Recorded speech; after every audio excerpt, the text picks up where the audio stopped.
Our channel ಚಂದ್ರ ಸೋಮ್ವರ್ಲ್ಡ್. ಈ ಒಂದು ವಿಡಿಯೋದಲ್ಲಿ ಮಿಕ್ಸ್ಡ್ ಕಂಟೆಂಟ್ನ ಶೇರ್ ಮಾಡ್ತಾ ಇದ್ದೀನಿ.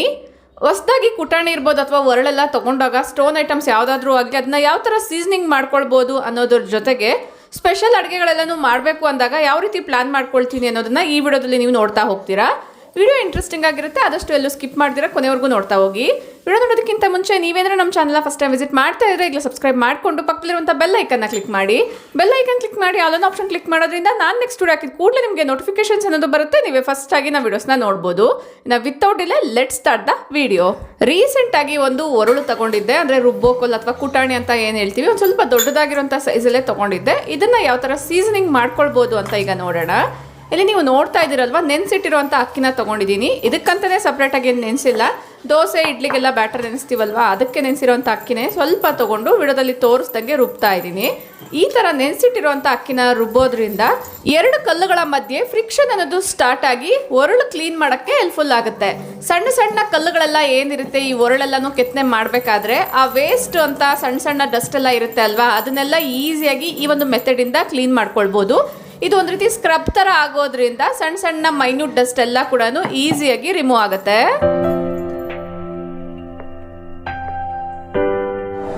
ಇದು ಪುಟ್ಟು ಒರಳಾಗಿರೋದ್ರಿಂದ ಕಡಿಮೆ ಕ್ವಾಂಟಿಟಿಯಲ್ಲಿ ಮಸಾಲೆ ಎಲ್ಲ ರುಬ್ಕೊಳ್ಳೋಕ್ಕೆ ಹೆಲ್ಪ್ಫುಲ್ ಆಗುತ್ತೆ ಅನ್ನೋದ್ರಿಂದ ತೊಗೊಂಡಿದ್ದೀನಿ. ಇಲ್ಲಿ ನೋಡ್ತಿದ್ದೀರಲ್ವಾ, ಈ ರುಬ್ಬೋ ಕಲ್ಲಿಗೂ ಕೂಡ ಎಲ್ಲ ಕಡೆ ಇದೇ ಒಂದು ಪೇಸ್ಟ್ನ ಅಪ್ಲೈ ಮಾಡಿ ನೀಟಾಗಿ ಸ್ಕ್ರಬ್ ಮಾಡಿ ಆಮೇಲೆ ವಾಶ್ ಮಾಡ್ತಾ ಇದ್ದೀನಿ. ನಿಮ್ಮಲ್ಲಿ ಎಷ್ಟು ಜನ ಈ ಥರ ರುಬ್ಬೋಕಲ್ನ ಯೂಸ್ ಮಾಡಿದ್ದೀರಾ, ನಿಮ್ಮ ಚೈಲ್ಡ್ಹುಡ್ ಅಲ್ಲಿರ್ಬೋದು ಅಥವಾ ಈಗಲೂ ಯೂಸ್ ಮಾಡ್ತಿದ್ದೀರಾ ಅನ್ನೋದಾದರೆ ಡೆಫಿನೆಟ್ಲಿ ಕಮೆಂಟ್ ಮಾಡಿ ತಿಳಿಸಿ.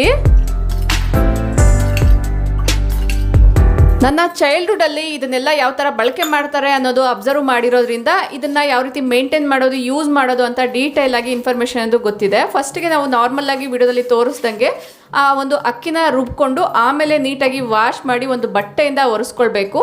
ಈ ಥರದ್ದು ಕುಟಾಣಿ ಇರ್ಬೋದು, ಒರಳೆಲ್ಲ ಕೂಡ ಪೂರ್ತಿ ಬಗ್ಗಿಸ್ಬಾರ್ದು ಅಂತ ಹೇಳ್ತಾರೆ. ಸೊ ಅದಕ್ಕೋಸ್ಕರ ಅದು ಪೂರ್ತಿ ಡ್ರೈ ಆಗಲಿ, ಆಮೇಲೆ ಸೀಸನಿಂಗ್ ಅನ್ನೋದು ಸ್ಟಾರ್ಟ್ ಆಗುತ್ತೆ. ಇನ್ನು ಆಗಲೇ ಹೇಳ್ದಂಗೆ 3-in-1 ಬ್ಯಾಟರ್ನ ರೆಡಿ ಮಾಡೋದಕ್ಕೋಸ್ಕರ ಅಕ್ಕಿನ ನೆನೆಸಿಟ್ಕೊಂಡಿದ್ದೆ. ಅದನ್ನು ಮಿಕ್ಸಿ ಜಾರಲ್ಲಿ ಹಾಕಿ ರುಬ್ಕೊಳ್ತಾ ಇದ್ದೀನಿ. ಕೆಲವೊಂದ್ಸರಿ ಗ್ರೈಂಡರ್ಗೂ ಹಾಕ್ತೀನಿ, ಕಡಿಮೆ ಕ್ವಾಂಟಿಟಿಯಲ್ಲಿದ್ದಾಗ ಮಿಕ್ಸಿ ಜಾರಲ್ಲೇ ರುಬ್ಬಿಟ್ಕೊಳ್ತೀನಿ. ಈಗ ಏನು ನೋಡ್ತೀವಿ ಒಳ್ಳೆದು ಕೂಡ ರುಬ್ಕೊಳ್ಬೋದು, ಬಟ್ ಅದು ಇನ್ನೂ ಆಗಿಲ್ಲ. ಪುಟ್ಟದಾಗಿರೋದ್ರಿಂದ ಈ ಥರದ್ದೆಲ್ಲ ರುಬ್ಬಬೇಕು ಅಂದರೆ ಸ್ವಲ್ಪ ಜಾಸ್ತಿ ಟೈಮೇ ಬೇಕಾಗುತ್ತೆ.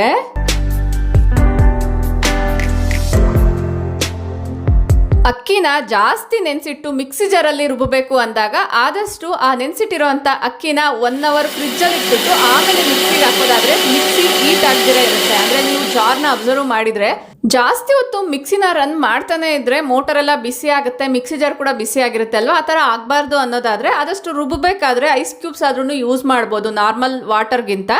ಇಲ್ಲ ಅಂದರೆ ನೀವು ನೆನೆಸಿಟ್ಟಿರುವಂಥ ಅಕ್ಕಿನ 1 hour ಆದರೂ ಫ್ರಿಜ್ಜಲ್ಲಿ ಇಟ್ಬಿಟ್ಟು ಆಮೇಲೆ ಯೂಸ್ ಮಾಡೋದಾದರೆ ಯಾವುದೇ ಕಾರಣಕ್ಕೂ ಕೂಡ ಮಿಕ್ಸಿ ಬಿಸಿ ಆಗದಿರ ಇರುತ್ತೆ. ರುಬ್ಬಿರೋಂಥ ಬ್ಯಾಟರ್ನ ಚೆನ್ನಾಗಿ ಮಿಕ್ಸ್ ಮಾಡಿ ಮಿಕ್ಸಿ ಜಾರ್ ತೊಳೆದಿರುವಂಥ ನೀರನ್ನ ಕೂಡ ಒಂದು ಬೌಲಲ್ಲಿ ಹಾಕಿ ಇಟ್ಕೊಂಡಿದ್ದೀನಿ. As clean as you go. ಅಂದರೆ ನಾವು ಏನೇನು ಯೂಸ್ ಮಾಡಿದ್ದೀವಿ ಎಲ್ಲದನ್ನ ಒಂದ್ಸತಿ ಕ್ಲೀನ್ ಮಾಡಿ ಇಟ್ಟರೆ ಬೆಟರು. ಈಗಾದರೆ ಕೇವಲ 1 ನಿಮಿಷ, ಅದೇ ಆಮೇಲಾದರೆ ನೀವು ಒಂದ್ಸತಿ ವೈಪ್ ಮಾಡೋ ಬದಲಾಗಿ ಒಂದು 10 ಸತಿ ಆದ್ರೂ ವೈಪ್ ಮಾಡಬೇಕಾಗತ್ತೆ. ಸ್ವಲ್ಪ ತೇವನೇ ಇದ್ದಂಗೆ ಎಲ್ಲದನ್ನ ಇಮಿಡಿಯೇಟಾಗಿ ಕ್ಲೀನ್ ಮಾಡಿಕೊಂಡ್ರೆ ಬೆಟರು. ಇದು ಪೂರ್ತಿ ಡ್ರೈ ಆಯಿತು ಅಂದರೆ ಕ್ಲೀನ್ ಮಾಡೋಕ್ಕೆ ಸ್ವಲ್ಪ ಕಷ್ಟ. ಇನ್ನು ಚೆನ್ನಾಗಿ ಇಟ್ಟು ಫರ್ಮೆಂಟ್ ಆಗಬೇಕು ಅಂದರೆ ಬೆಚ್ಚಗಿರುವಂಥ ಪ್ಲೇಸಲ್ಲಿ ಇಡಬೇಕು. ಸೊ ಅದಕ್ಕೋಸ್ಕರ ಮೈಕ್ರೋವೇವಲ್ಲಿ ಇಟ್ಟಿದ್ದೀನಿ. ಅಷ್ಟರಲ್ಲಿ ಒರಳು ಪೂರ್ತಿ ಡ್ರೈ ಆಗುತ್ತೆ ಅಂತ ಅಂದ್ಕೊಂಡಿದ್ದೆ, ಇನ್ನೂ ಸ್ವಲ್ಪ ತೇವ ಇದೆ, ಅದು ಪೂರ್ತಿ ಒಣಗಲಿ. ಅಷ್ಟರಲ್ಲಿ ನಾನು ಹೂರ್ಣನ ರೆಡಿ ಮಾಡ್ಕೊಳ್ತೀನಿ. ಬೇಳೆನ ಮೆಷರ್ ಮಾಡಿ ಹಾಕ್ಕೊಳ್ತಾ ಇದ್ದೀನಿ, ಕಾರಣ ಈ ಒಂದು ಸ್ವೀಟ್ ಮಾಡೋದಕ್ಕೋಸ್ಕರ ಬೆಲ್ಲದ ಪೌಡರ್ನ ಯೂಸ್ ಮಾಡ್ತಾ ಇದ್ದೀನಿ. ಯೂಶಲಿ ಬೆಲ್ಲ ಆದರೆ ನಮಗೊಂದು ಐಡಿಯಾ ಬರುತ್ತೆ, ಬಟ್ ಬೆಲ್ಲದ ಪೌಡರ್ ಆದರೆ ಆದಷ್ಟು ಮೆಷರ್ ಮಾಡಿ ಹಾಕ್ಕೊಂಡ್ರೇ ಬೆಟರು. ಕೆಲವೊಂದು ಬೆಲ್ಲದ ಪೌಡರು ಸ್ವೀಟ್ ಜಾಸ್ತಿ ಇರುತ್ತೆ, ಇನ್ನು ಕೆಲವೊಂದು ಸ್ವಲ್ಪ ಕಡಿಮೆ ಇರುತ್ತೆ, ನೋಡಿಕೊಂಡು ಹಾಕ್ಕೊಳ್ಬೇಕು. ಸೊ ಅದಕ್ಕೋಸ್ಕರ ನಾನಿಲ್ಲಿ 2 ಗ್ಲಾಸಷ್ಟು ಬೇಳೆನ ನೀಟಾಗಿ ತೊಳೆದ್ಬಿಟ್ಟು ಈ ಥರ ಬೇಯಿಸೋಕ್ಕೆ ಇಡ್ತಾ ಇದ್ದೀನಿ. ನೆಕ್ಸ್ಟ್ ಡೇ ನನ್ನ ಮಗಳ ಬರ್ತ್ಡೇ ಇದೆ, ಅದಕ್ಕೋಸ್ಕರ ಹಿಂದಿನ ದಿನ ಸಂಜೆನೆ ಇದನ್ನೆಲ್ಲ ತಯಾರಿ ಮಾಡಿ ಇಟ್ಕೊಳ್ತಾ ಇದ್ದೀನಿ. ಬರ್ತ್ಡೇ ಅಂದರೆ ಟೆಂಪಲ್ಗೆಲ್ಲ ಹೋಗಬೇಕಾಗತ್ತೆ, ಮನೇಲಿ ಪೂಜೆ ಮಾಡಬೇಕಾಗತ್ತೆ, ಮಕ್ಕಳಿದ್ದಾರೆ ಅಂದರೆ ಅವ್ರಿಗೆಲ್ಲ ರೆಡಿ ಮಾಡಿಸ್ಬೇಕಾಗತ್ತೆ, ಅದೆಲ್ಲ ಕೂಡ ಟೈಮ್ ಟೇಕಿಂಗ್. ಸೊ ಅದಕ್ಕೋಸ್ಕರ ಮುಂಚೆನೇ ಎಲ್ಲಾನು ಪ್ರಿಪ್ಸ್ ಮಾಡಿ ಇಟ್ಕೊಳ್ತಾ ಇದ್ದೀನಿ.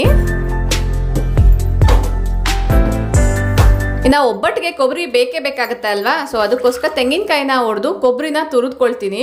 ಕೊಬ್ಬರಿನ ತುರಿಯೋದಕ್ಕೋಸ್ಕರ ನಾನು ಹಳೆ ಪದ್ಧತಿನೇ ಫಾಲೋ ಮಾಡ್ತಾ ಇದ್ದೀನಿ. ಯೂಶ್ವಲಿ ಈ ಕೊಬ್ಬರಿನ ಒಂದಿನ 2 ದಿನ ಒಣಗಿಸಿ ಆಮೇಲೆ ಮಿಕ್ಸಿಯಲ್ಲಿ ಹಾಕ್ಕೊಂಡು ತರಿಯಾಗಿ ರುಬ್ಕೊಂಡು ಇಟ್ಕೊಳ್ತಿದ್ದೆ. ಬಟ್ ಈಗ ಹಸಿ ಕೊಬ್ಬರಿನ ಫ್ರೆಶ್ ಆಗಿ ಹಾಕೋಣ ಅನ್ನೋದ್ರಿಂದ ಕಾಯಿನ ಒಡೆದ್ಬಿಟ್ಟು ಈ ಥರ ತುರ್ವೆ ಮಣಿ ಬರುತ್ತೆ ಅಲ್ವಾ, ಇದರಿಂದನೇ ತುರಿದಿಟ್ಕೊಳ್ತಾ ಇದ್ದೀನಿ.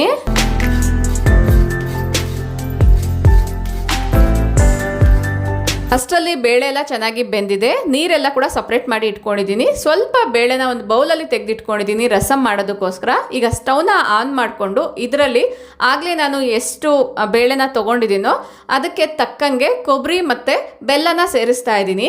ಕೊಬ್ಬರಿನ ಸ್ವಲ್ಪ ಜಾಸ್ತಿನೇ ಹಾಕ್ತಾ ಇದ್ದೀನಿ, ಬೆಲ್ಲನ ಸ್ವಲ್ಪ ಕಡಿಮೆ ಪ್ರಮಾಣದಲ್ಲೇ ಹಾಕ್ತಾ ಇದ್ದೀನಿ. ನೀವು ರೆಗ್ಯುಲರಾಗಿ ಜಾಸ್ತಿ ಸ್ವೀಟ್ ತಿಂತೀರಾ ಅನ್ನೋದಾದರೆ ಈಕ್ವಲ್ ಪ್ರಮಾಣದಲ್ಲಿ ಹಾಕ್ಕೊಳ್ಬೋದು.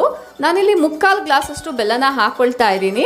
ಯೂಶ್ವಲಿ ಯಾವುದೇ ಸ್ವೀಟ್ ಮಾಡಿದ್ರೂ ಕೂಡ 1:1 ರೇಷಿಯೋದಲ್ಲಿ ಬೆಲ್ಲ ಮತ್ತು ನಾವು ಏನು ಇಂಗ್ರೀಡಿಯೆಂಟ್ ಹಾಕಿರ್ತೀವಿ ಅದನ್ನು ತೊಗೊಳ್ಬೇಕು ಅಂತ ಹೇಳ್ತಾರೆ. ಬಟ್ ನಮ್ಮನೇಲಿ ಸ್ವೀಟ್ ಸ್ವಲ್ಪ ಕಡಿಮೆ ತಿನ್ನೋದ್ರಿಂದ 3/4 ಭಾಗದಷ್ಟು ಬೆಲ್ಲನ ಆ್ಯಡ್ ಮಾಡ್ತೀನಿ. ಬಟ್ ಈ ಬೆಲ್ಲದ ಪೌಡರ್ ಸ್ವಲ್ಪ ಟೇಸ್ಟ್ ವೈಸ್ ಕಡಿಮೆ ಇದೆ, ಅಂದರೆ ಸ್ವೀಟ್ನೆಸ್ ಕಮ್ಮಿ ಇದೆ. ಲಾಸ್ಟಲ್ಲಿ ನಾನು ಮತ್ತೆ ಇನ್ನೊಂದು ಅರ್ಧ ಕಪ್ ಅಷ್ಟು ಬೆಲ್ಲನ ಆ್ಯಡ್ ಮಾಡಿದ್ದೆ, ಬೆಲ್ಲದ ಪೌಡರ್ನ. ಈಗ ಏಲಕ್ಕಿ ಬೀಜನ ಹಾಕ್ತಾ ಇದ್ದೀನಿ, ಸಿಪ್ಪೆನ ಸಪ್ರೇಟಾಗಿ ಇಟ್ಕೊಂಡಿದ್ದೀನಿ. ಜಸ್ಟ್ ಬೀಜಗಳನ್ನ ಮಾತ್ರನೇ ಹಾಕ್ಬಿಟ್ಟು ಇದು ಚೆನ್ನಾಗಿ ಕುದಿಬೇಕು. ಅಂದರೆ ಆ ಬೆಲ್ಲ ಎಲ್ಲದ್ರ ಜೊತೆಗೂ ಚೆನ್ನಾಗಿ ಮಿಕ್ಸ್ ಮಾಡಿ ಒಂದು ಸ್ವಲ್ಪ ತಳ ಅಂಟಿದ್ರೂ ಪರವಾಗಿಲ್ಲ. ಒಟ್ಟಾರೆ ಹಾಕಿರುವಂಥ ಎಲ್ಲ ಇಂಗ್ರೀಡಿಯೆಂಟ್ಸು ಕೂಡ ಚೆನ್ನಾಗಿ ಮಿಕ್ಸ್ ಆಗೋ ಥರ 5ರಿಂದ 15 ನಿಮಿಷ ಸಿಮ್ಮಲ್ಲೇ ಇಟ್ಟು ಬೇಯಿಸ್ತೀನಿ.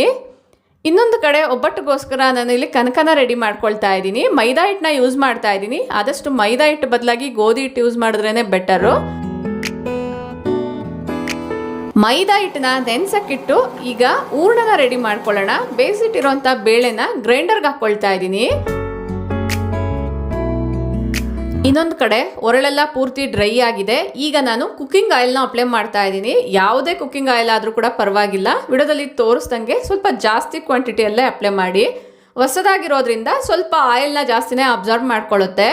ಕಲ್ಲಿಗೂ ಒರಳಿಗೂ ಎಲ್ಲ ಕಡೆ ಕೂಡ ಅಪ್ಲೈ ಮಾಡ್ತಾ ಇದ್ದೀನಿ. ಈ ಥರ ಸ್ವಲ್ಪ ಆಯಿಲ್ನ ಹಾಕ್ಬಿಟ್ಟು ಒಂದು ಟಿಶ್ಯೂ ಪೇಪರಿಂದ ಎಲ್ಲ ಕಡೆ ಸ್ಪ್ರೆಡ್ ಮಾಡಬೇಕಾಗತ್ತೆ. ಇನ್ನು ಈ ಒರಳು ಹೊಸದಾಗಿರೋದ್ರಿಂದ ಸೈಡ್ಸ್ಗೂ ಕೂಡ ನಾನು, ಅಂದರೆ ಎಡ್ಜಸ್ ಎಲ್ಲ ಏನಿರುತ್ತೆ ಸೈಡು ಬ್ಯಾಕ್ ಎಲ್ಲದಕ್ಕೂ ಕೂಡ ಇದೇ ಥರನೇ ಅಪ್ಲೈ ಮಾಡ್ತಾ ಇದ್ದೀನಿ. ಇದೇ ಥರ ಅಪ್ಲೈ ಮಾಡಿ 1-2 ಡೇಸ್ ಬಿಟ್ಟು ಆಮೇಲೆ ಯೂಸ್ ಮಾಡ್ಕೊಳ್ಬೋದು.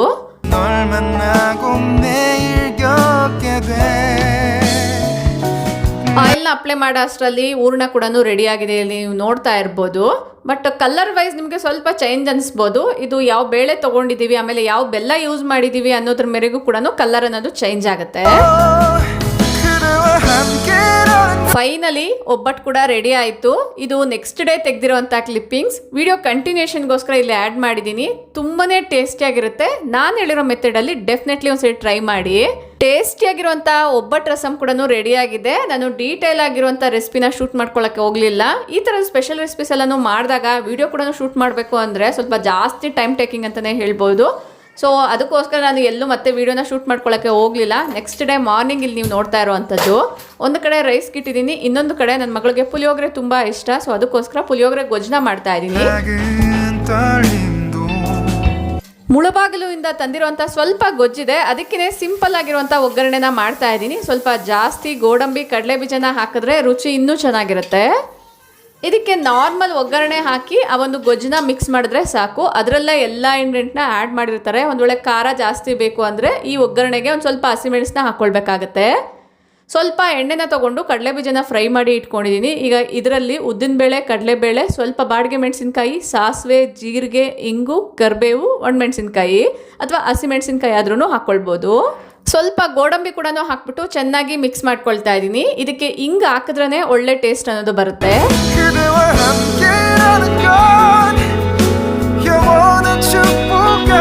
ಕರಿಬೇವು, ಹಸಿಮೆಣಸಿನ್ಕಾಯಿ ಎಲ್ಲ ಹಾಕಿದ್ಮೇಲೆ ಈಗ ಗೊಜ್ಜನ್ನ ಮಿಕ್ಸ್ ಮಾಡ್ತಾ ಇದ್ದೀನಿ.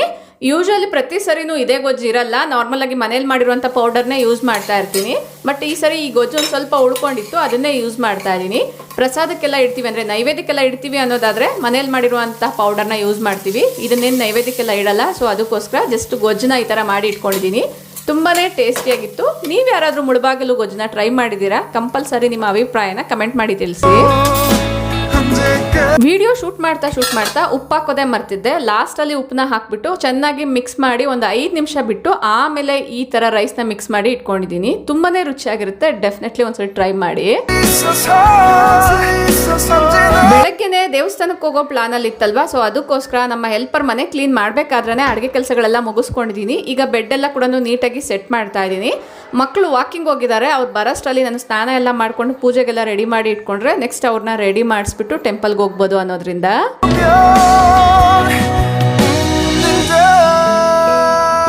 ಎಷ್ಟೇ ಹೆಲ್ಪರ್ ಬಂದರೂ ಕೂಡ ಫೈನಲ್ ಟಚಪ್ಸ್ ಅನ್ನೋದು ಇದ್ದೇ ಇರುತ್ತೆ. ಈ ಥರ ಕಾರ್ಪೆಟ್ಸ್ ಹಾಕುವಂಥದ್ದು, ಮ್ಯಾಟ್ಸ್ ಹಾಕುವಂಥದ್ದು ಇದನ್ನೆಲ್ಲ ಮಾಡ್ಕೊಳ್ತಾ ಇರ್ತೀನಿ.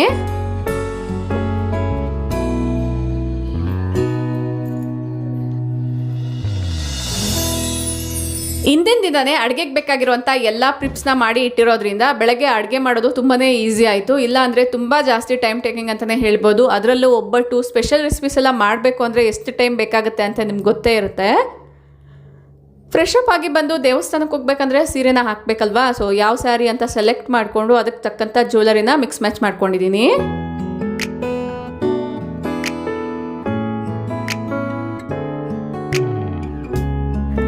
ಸ್ಯಾರಿ ವೇರ್ ಮಾಡೋದಕ್ಕಿಂತ ಮುಂಚೆ ಕೂದಲು ಒಂದ್ಸತಿ ಒಣಗಿಸ್ಕೊಳ್ಳೋಣ ಅನ್ನೋದ್ರಿಂದ ಬಾಲ್ಕನಿಗೆ ಬಂದಿದ್ದೀನಿ. ಬಿಸಿಲು ಕೂಡ ತುಂಬ ಚೆನ್ನಾಗಿತ್ತು, ಬೇಗ ಒಣಗುತ್ತೆ ಅನ್ನೋದ್ರಿಂದ. ಯೂಶ್ವಲಿ ಕೂದಲು ಒಣಗಬೇಕು ಅಂದರೆ ಸ್ವಲ್ಪ ಜಾಸ್ತಿ ಟೈಮೇ ಬೇಕಾಗುತ್ತೆ.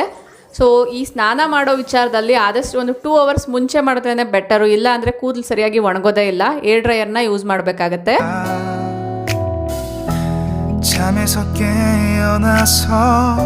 ಕೂದಲು ಒಣಗಿಸ್ಕೊಳ್ತಾನೆ ಇಯರಿಂಗ್ಸ್ ಕೂಡ ಚೇಂಜ್ ಮಾಡ್ಕೊಳ್ತಾ ಇದ್ದೀನಿ.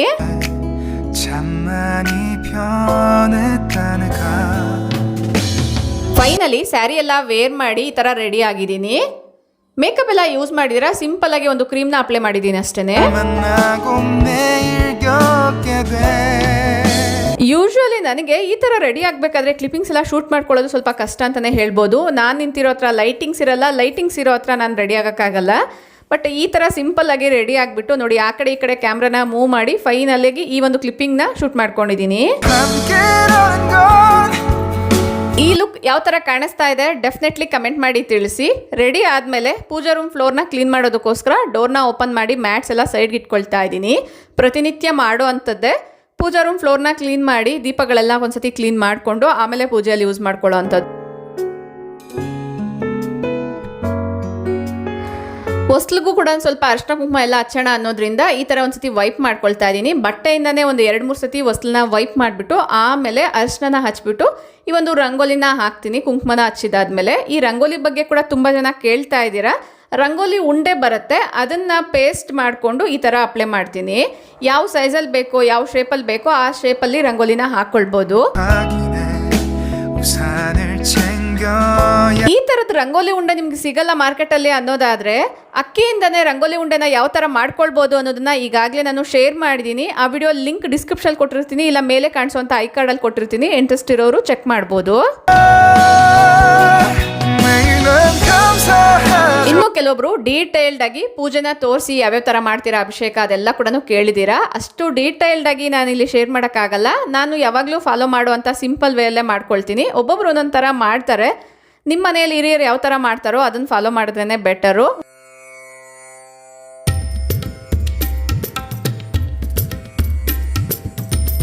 ಪೂಜೆ ಎಲ್ಲ ಆದಮೇಲೆ ತಿಂಡಿ ಮಾಡಿ ಮನೆ ದೇವ್ರ ದೇವಸ್ಥಾನಕ್ಕೆ ಹೋಗಿ ಪೂಜೆ ಮಾಡಿಸ್ಕೊಂಡು ಈವ್ನಿಂಗ್ ಬಂದ್ವಿ. ಸೊ ಆ ಕ್ಲಿಪ್ಪಿಂಗ್ಸ್ ಎಲ್ಲ ನಾನು ಶೂಟ್ ಮಾಡ್ಕೊಂಡಿಲ್ಲ. Evening simple cake cutting. Evening ಮತ್ತೆ ಡಿನ್ನರ್ಗೋಸ್ಕರ ಸ್ಪೆಷಲ್ ರೆಸಿಪೀಸ್ ಎಲ್ಲ ಮಾಡೋಕ್ಕೆ ಹೋಗಲಿಲ್ಲ. ಬೆಳಗ್ಗೆ ಮಾಡಿರುವಂಥ ಎಲ್ಲ ರೆಸಿಪೀಸ್ ಕೂಡ ಇತ್ತು. ಅದನ್ನು ಸ್ವಲ್ಪ ಬಿಸಿ ಮಾಡಿಕೊಂಡು ಒಂದು ಸ್ವಲ್ಪ ಹಾಟಾಗಿ ಅಂದರೆ ಸ್ಪೈಸಿಯಾಗಿ ಏನಾದರೂ ಇರಲಿ ಅನ್ನೋದ್ರಿಂದ ಆಮ್ಲೆಟ್ನ ಮಾಡ್ತಾ ಇದ್ದೀನಿ. ಇದಕ್ಕೆ ಸಂಬಂಧಪಟ್ಟಿರುವಂಥ ಶಾರ್ಟ್ನ ನಾನು ಈಗಾಗಲೇ ಆ್ಯಡ್ ಮಾಡಿದ್ದೀನಿ. ಚಾಪಿಂಗ್ ಬೋರ್ಡಲ್ಲಿ ಆನಿಯನ್ನ ಸಣ್ಣದಾಗಿ ಕಟ್ ಮಾಡಿಟ್ಟಿರುವಂಥ ಕೊತ್ತಂಬರಿ ಮತ್ತು ಪೆಪ್ಪರ್ ಪೌಡರ್ನ ಫ್ರೆಶ್ ಆಗಿ ಈ ಥರ ಗ್ರೈಂಡ್ ಮಾಡ್ಕೊಂಡಿದ್ದೀನಿ.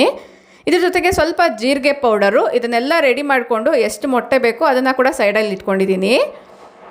ಈಗ ನಾನಿಲ್ಲಿ ತಡ್ಕ ಪ್ಯಾನ್ನ ಯೂಸ್ ಮಾಡಿ ಆಮ್ಲೆಟ್ಸ್ನ ಮಾಡ್ತಾಯಿದ್ದೀನಿ. ಕರೆಕ್ಟಾಗಿ ಎಲ್ಲನೂ ಒಂದೇ ಶೇಪಲ್ಲೇ ಬರುತ್ತೆ ಅನ್ನೋದ್ರಿಂದ ಸ್ವಲ್ಪ ಎಣ್ಣೆನ ಹಾಕ್ಕೊಂಡಿದ್ದೀನಿ. ಸ್ವಲ್ಪ ಜಾಸ್ತಿ ಎಣ್ಣೆನೇ ಬೇಕಾಗುತ್ತೆ. ಎಣ್ಣೆ ಬದಲಾಗಿ ನೀವು ತುಪ್ಪನ ಹಾಕ್ಕೊಳ್ಬೋದು, ಇಲ್ಲ ಕಡಿಮೆ ಎಣ್ಣೆ ಕೂಡ ಹಾಕಿ ಮಾಡ್ಕೊಳ್ಬೋದು.